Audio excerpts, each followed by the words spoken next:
your books is your favorite and why? That's such a difficult question. That's so hard. It's like asking someone to pick their favourite child. I think I love bits from all of them. So I think when you write a story, you often only see the bits that don't work, because you know the difference between your ideal of the story and the story that actually exists is always quite huge. The way it could have been if it was perfect and the way it actually is.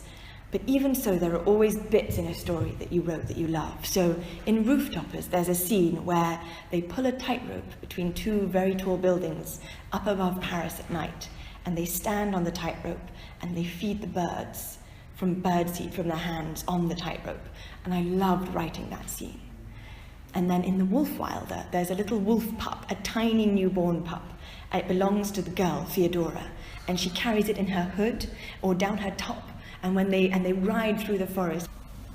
So there's a little pup, and writing about a wolf pup is always the most exciting thing. I think writing about baby animals can be really exciting, because baby animals are very unpredictable. You never know what they're going to do. So I got to write about this little wolf who could make chaos happen. And it would mean that sometimes if your story is stuck, you can just add chaos. And the wolf was my little bit of chaos. So I loved writing that.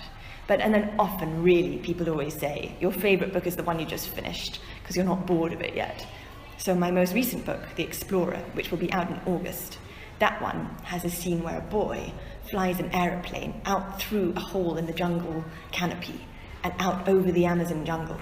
And I loved writing that because it's never happened to me, but I would love to do it. Ma'am, did you always want to become a writer? What inspired you? Did I always want to be a writer? That's such a good question. I did. So I don't think I knew that writers existed until I was about 5. I think I thought books just happened, like apples just happen on trees.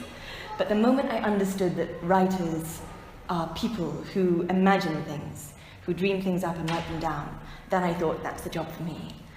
But also, there were other things I would have loved to do. Like I loved swimming, and I loved eating.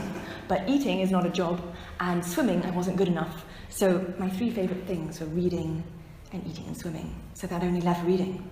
So I thought I have to do something that involves books. And I feel very lucky that it came true. Who was second? Who has the second question? Wonderful. What advice do you have for young writers?